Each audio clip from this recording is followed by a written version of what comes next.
Imagine that you had to pack just one suitcase and leave tomorrow. What would you put into it? You can bring only what you can carry. Would you bring only practical supplies? Or would you bring your photos, your memories, and your stories too? This very thing did happen to my grandparents, though they never shared that story with me. This thing called internment, where over 22,000 Japanese Canadians were incarcerated into forced labor camps. And I'm here to say tonight that the stories that we don't tell, they still matter.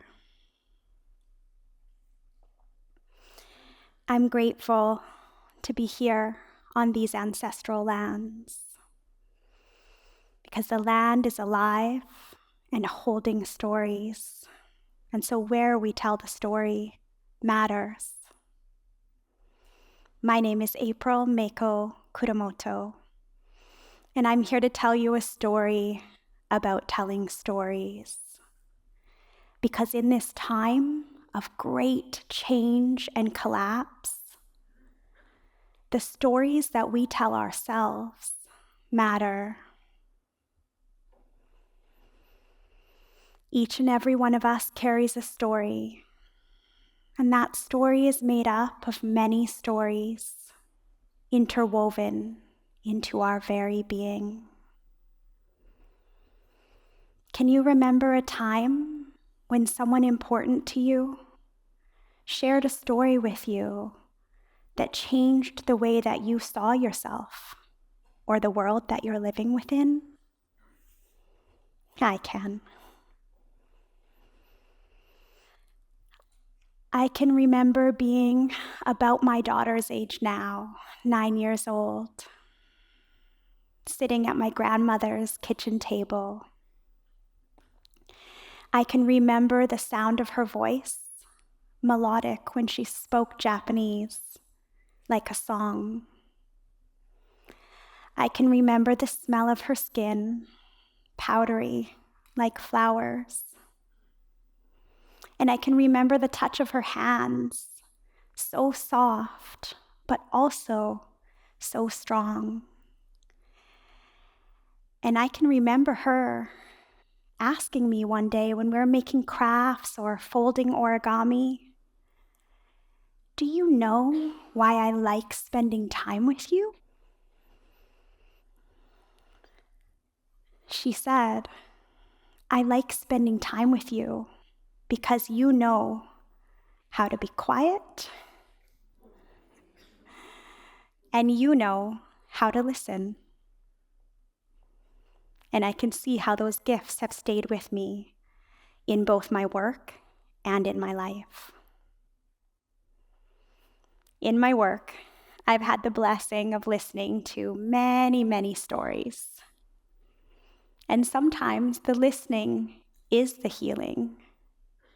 And sometimes I get to record them or write them down, oftentimes for an elder who wants their story to be remembered, because it's a story that was passed down to them, and so they know that the stories that we're told matter because they shape who we're becoming, and that matters.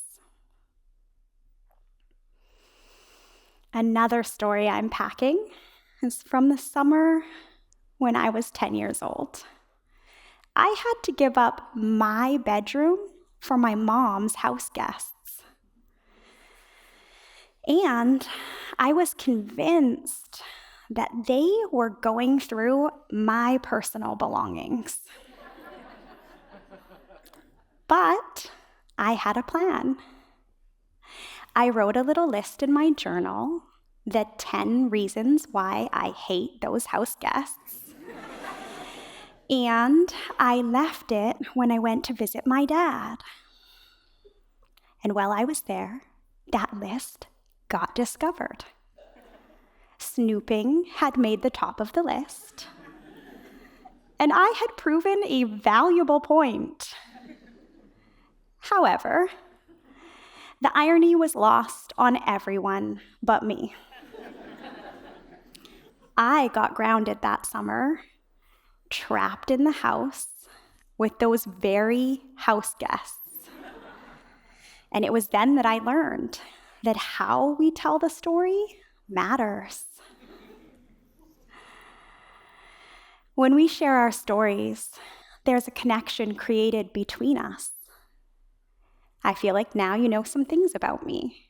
You know that I love stories and that I am a terrible host.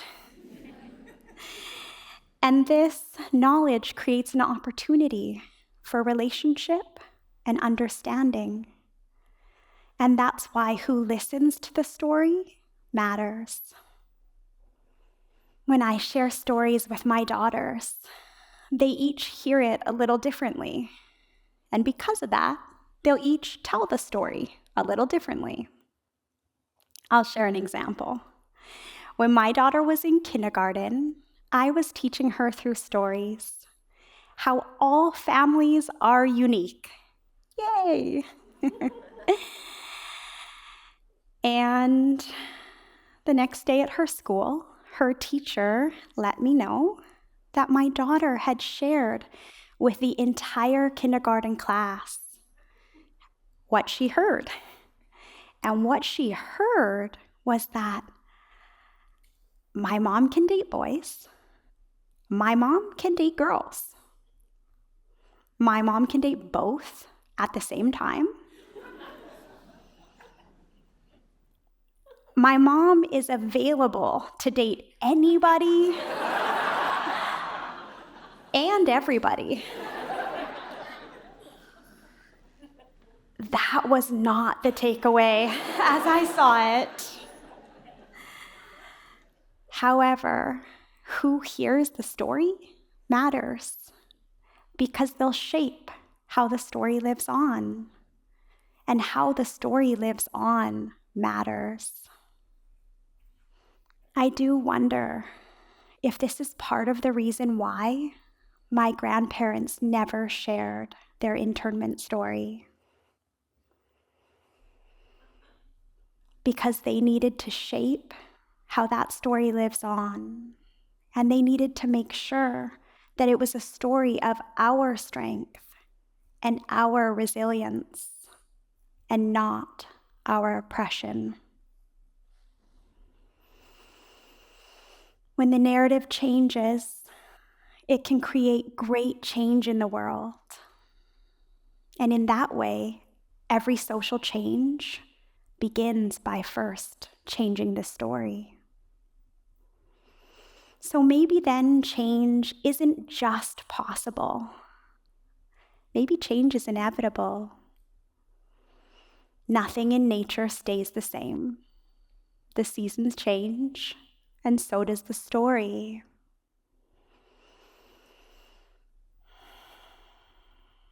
When my grandparents packed one suitcase each, interned with their 2 small children in tow, they also carried with them their stories. They carried with them the teachings of our ancestors, their love, faith, language, and their culture. And those are the stories that they did tell me.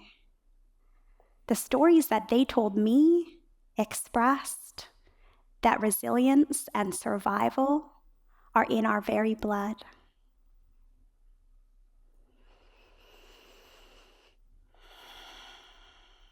I'm grateful to have the voice to share a part of my story with you tonight, and a part of my family's story too.